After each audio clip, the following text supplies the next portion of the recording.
under God, indivisible, with liberty and justice for all. Good evening. I'll have the clerk please call the roll. Supervisor Fountain? Here. Clerk Troview here. Treasurer Horning? Here. Trustee Germain? Here. Trustee McMullen? Here. Trustee O'Connell? Here. Trustee Petrucci? Here. All here. Thank you. Item number 4 is approval of our agenda. Move. Support. Motion by trustee Petrucci, second by trustee O'Connell. Any questions?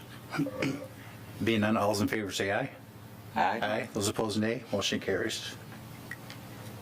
Item number 5 is call to the public. There's nobody here for call to the public this evening. Move on to item number 6, which is approval of our consent agenda. So moved. Support. Motion by clerk Schofu, second by trustee Petrucci. Any discussion? Being none, all those in favor say aye. Aye. Those opposed, nay. Motion carries. We have 2 pending and new business this evening. We have our fiscal year 2023-24 audit review. We have John here for that this evening, and then we will have the 2024 Eagle Water Service Identification Project. So, John, you have the floor. Good evening. Great, thank you. Well, I wanted to start out saying it's such a privilege to be your auditors every time we come out to Heartland Township. It's just a great place to work. Everyone's very helpful. It also helps us get the audit done timely and within budget, which is always very important. So I wanted to start out by saying that.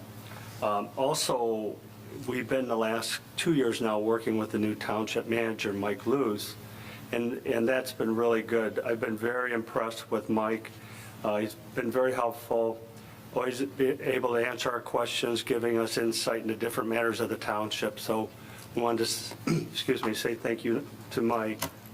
The other important issue, too, I wanted to mention was as far as the great job that Susan Dryden Hogan does as a finance director.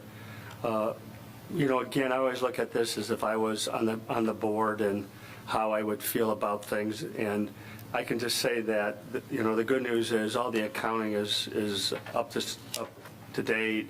It's always very timely. It's like doing the accounting for 5 different businesses, or actually probably Susan would say more like 15 different businesses, but it is a big job to keep it also timely.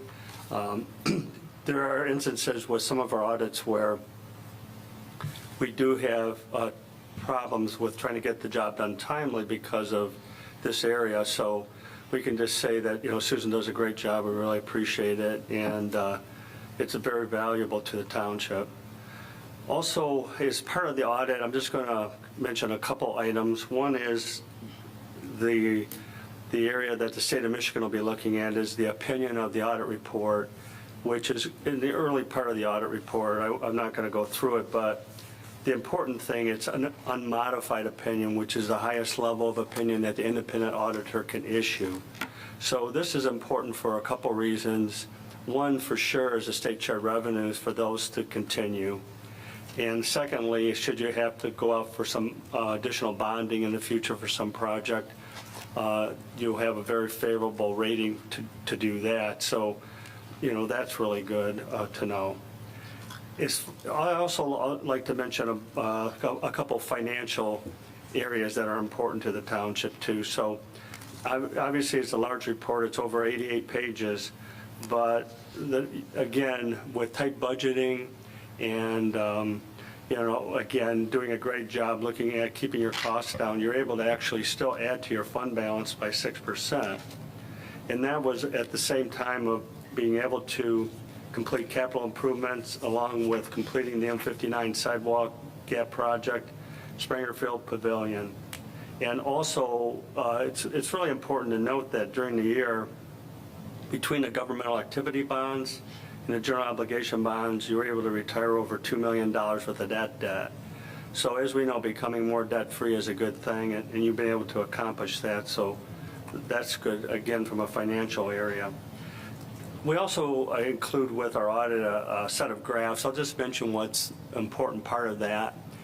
And it's good for all the residents to understand this, that the general fund, for instance, revenues are about 3.9 million.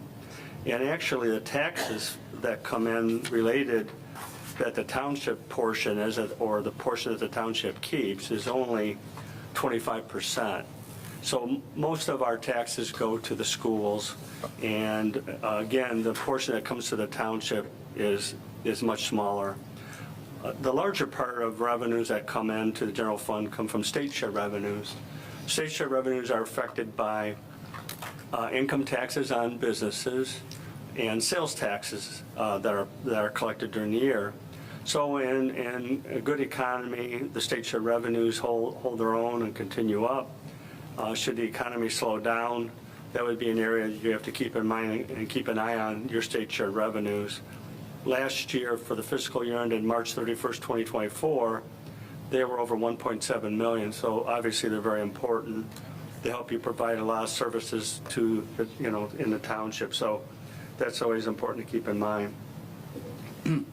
Also, I like to mention, again, it's important, and I always look at it as if I was on the board, what would be important to me. And Kathy Horning, the township treasurer, was able to do really well with the investments without getting into anything that wasn't collateralized or insured or with strong institutions. And she was able to earn almost $300,000 of interest this year for the township. So that goes a long way to pay for expenses. So I did have to mention that's important. And again, I always kind of look at the investments. It's kind of have to always be like grandma's money. It has to be very protected, very secure, no risk, and that's what she's done. So that's important. And as we finish up this year, or we finished up last year, most of the ARPA has been wrapped up. So those funds have already been spent or committed. So that's all taken care of too. So with that, I'll just open it up for any questions that the board may have. John, in your report, do you have a section that speaks to ARPA funds? Yeah, there's a fund in here that's ARPA that'll show what balance there is, but it will show that. It may not show exactly how it was spent, but you spent it properly, everything you did. Okay. Yep. Board members have any questions?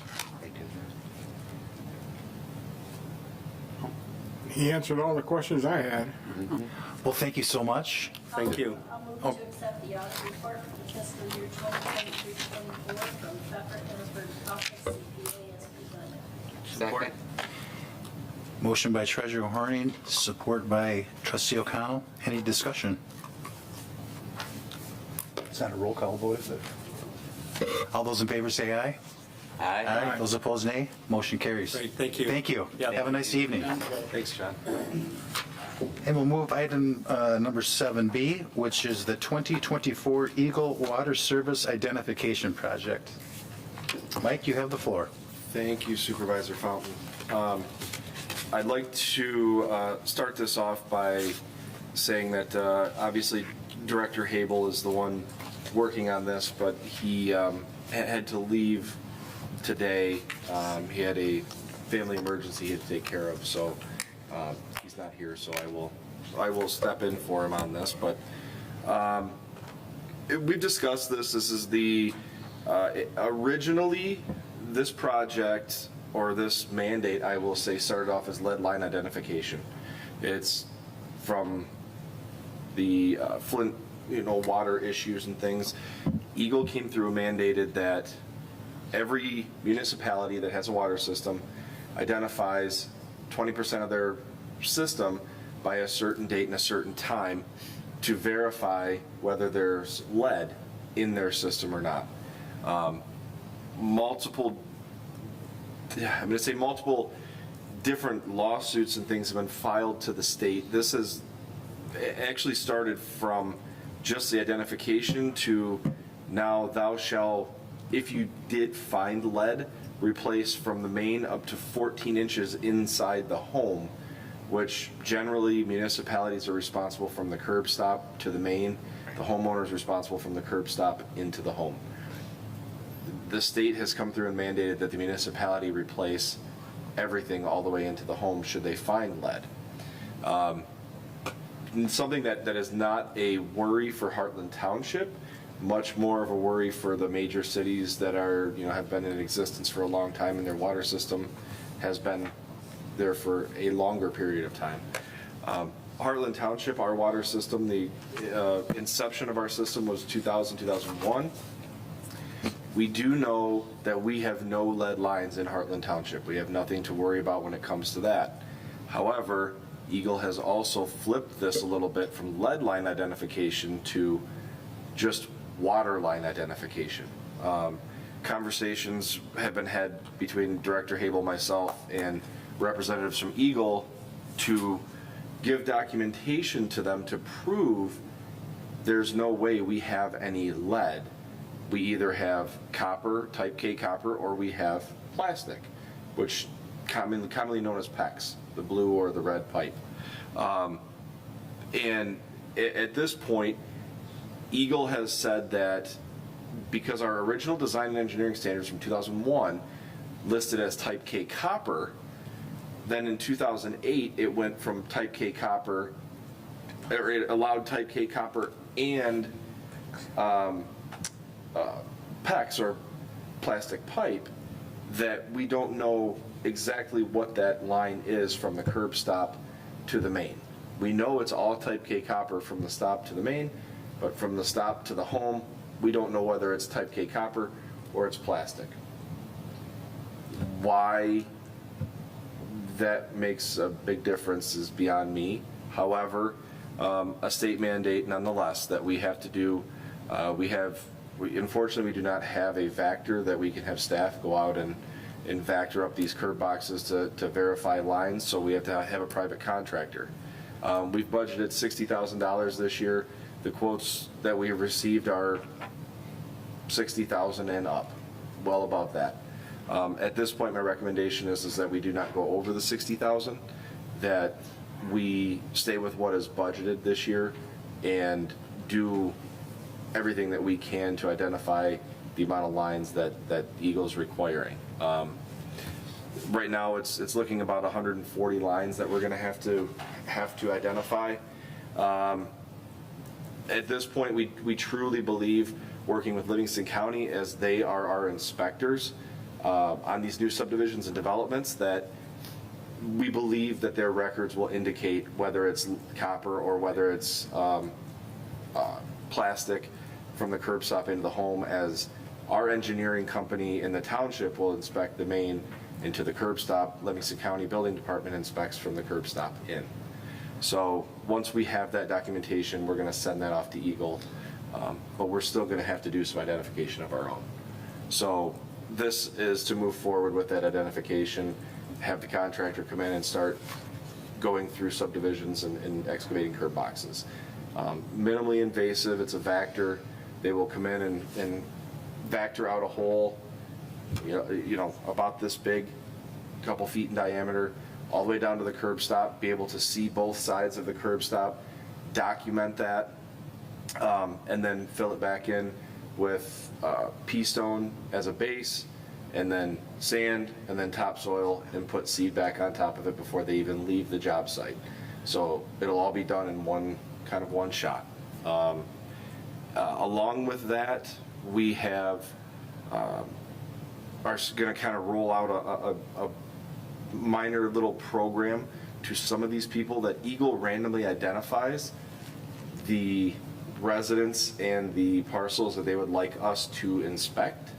So that being said, we are reaching out to residents and asking them to take pictures of their water meter, which is another mandate of this, that we have to actually be inside the home to take a picture of the water meter and the service line coming into the property or into the home. So we're offering them a minor discount on their water bill should they fill out the documentation, take a picture of the water meter itself and the line coming into the home, and send it to us for documentation, so that we don't have to invade 140 homes to try and take pictures of the water meters. So again, kind of a flyover of it. We've talked about it before. I'd be happy to answer any questions you all may have. So, Mike, this has to do with just anything that's connected to the municipal water system, correct? Not private wells in any way, only connected to the water system. So it seems to me like when you build anything anymore, you get every inspector that you can imagine coming through your facility, Yep. and that's their job, Yep. from electrical to water. Wouldn't the county have in their inspection, this is what they put in? That's what we are hoping, yes. We're working with the county right now to try and get those as-bills from them of what that line is. So couldn't you take, for instance, 20 random places, get the information from the county, before you even start, the county said it was going to be this and this, put your factor thing in there, and if you're batting like 100% after 20 of them, wouldn't, To Eagle, no. This is where the frustration comes in, that if you really step back and look at what's connected to our water system in Heartland Township, it's subdivisions and the local or the businesses, commercial businesses along the 59 corridor there. It's not, I mean, the water system doesn't have a vast outreach north and south. Even homes that are south of 59 that are on, the kind of lakes over there, they're not on water, Maxfield Lake, Round Lake, all that. They're not on water, they're on sewer. So it's really condensed to a few subdivisions that the water system actually runs through along with the businesses along 59. And to pick 140 random homes, basically in my conversation with Eagle, they had a conversation the part of the conversation with me was that you can't track plastic water lines unless you run a tracer wire with it, which is true. So if you're tracking out the water line and you get it from the main to the curb stop and you're picking up that water line as you track it, when you get beyond the curb stop, if you lose the tracking ability, it's plastic. Okay, but will you accept that as documentation? No. Okay, so again, it's an unfunded mandate that every municipality has to do. The conversation that I had with Eagle was I was really not pleased with making smaller municipalities spend this kind of money to prove what we already know. All right. If our system had been put in place in 1950, I could see this, but lead lines were literally outlawed to be installed after 1988. So we're talking 12 years, 13 years before the inception of our water system. So I love when the state does mandates and we gotta pay for it. I just love that. Do it all the time. Government overreach. Gotta love it. questions for Mike? How are the homeowners gonna get notified? So, one, we will do basically a blast on our social media, on our website, along with any of the addresses that are selected will receive a letter from the township. We have a great informational packet put together for them, explaining exactly what it is we're doing and why. Believe it or not, most people are not really happy when you come dig a hole in their front yard. So we are explaining why we're doing what we're doing, who to contact, township information, contact information, and what it looks like moving forward, along with if they agree to help us out by taking pictures and name, email, phone number, contact information that we can pass along and fill out in the Eagle form, a discount on their water bill that month, or that quarter, I should say. Thank you. So you need I'm sorry, I said thanks. go ahead. That's all I said. I have to make a motion, so if you have a question. I don't, I just said thanks. Oh,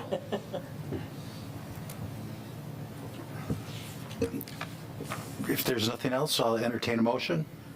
I'll move to approve the public works director and township manager to act on behalf of the township to facilitate and coordination of the Eagle Water Service Identification Project for a cost not to exceed $60,000. Support. Motion by trustee Petrusi, second by trustee McMullen. Any discussion? Yes, what account are we pulling these funds from? Water fund, water capital improvement. Is it capital improvement water? Just our water fund? Just our water fund. That's what I wanted the public to know. Thank you. If there's nothing else, all those in favor say aye. Aye. Those opposed, nay. Motion carries. Thank you. We'll go to board reports. We are in our second meeting in September, and we start with trustee Petrusi. As everybody's aware of, we had a tragedy in Heartland Township in the last couple of days, and it's devastating for the family. And I would just like to, on behalf of the township, let the family know that we're stand behind them, and anything we can do to help, we will.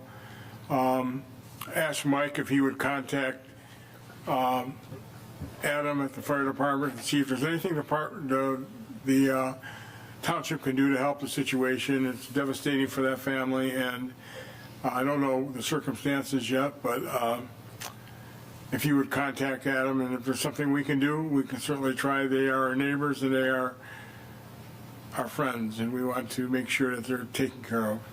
Absolutely. Thank you. Clerk Shofu? Just a brief update on the elections. We still do not have ballots yet. They're still wrapping up some legal issues with names on the ballot, but it looks like everything's been resolved. We should have the ballots early next week.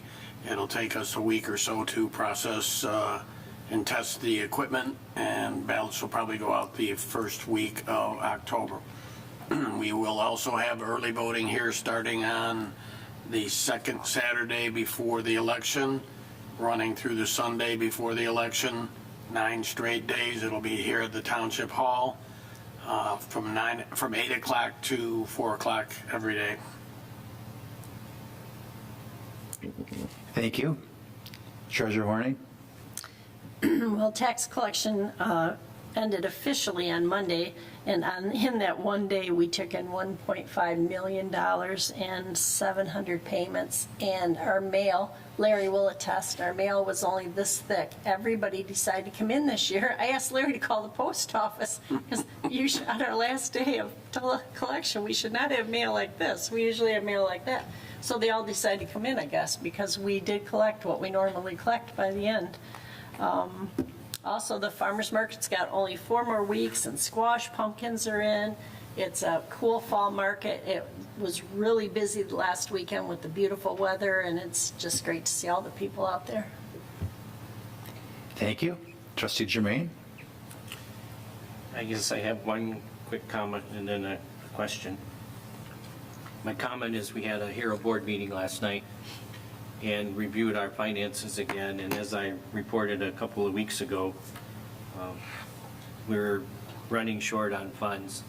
The township contribution to our total budget is just slightly over 34%.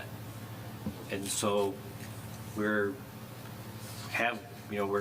securing the bulk of our funds through other means, but the increase in expenses, as we kind of talked about with the fire department, is really hurting us this year. And then continuing the trend, we're averaging almost between 45 and 50 students every day currently, which is the most we've ever had. And so that's also, I mean, it's a good thing, but it's also contributing to our shortfall in funding. So the HERO board decided they would like to put together a request for additional funding, and we'll be sending that to Mike Luce probably within the next month or so. Thank you. My question is for Manager Luce during his board report, if you can address the status of the cameras for everybody Absolutely. at that time. Trustee O'Connell? No report. Trustee McMullen? No report. I have nothing this evening, so we are going to take a brief recess tonight, and we have our manager's report for information and discussion. So we'll take a brief recess, and we'll continue on.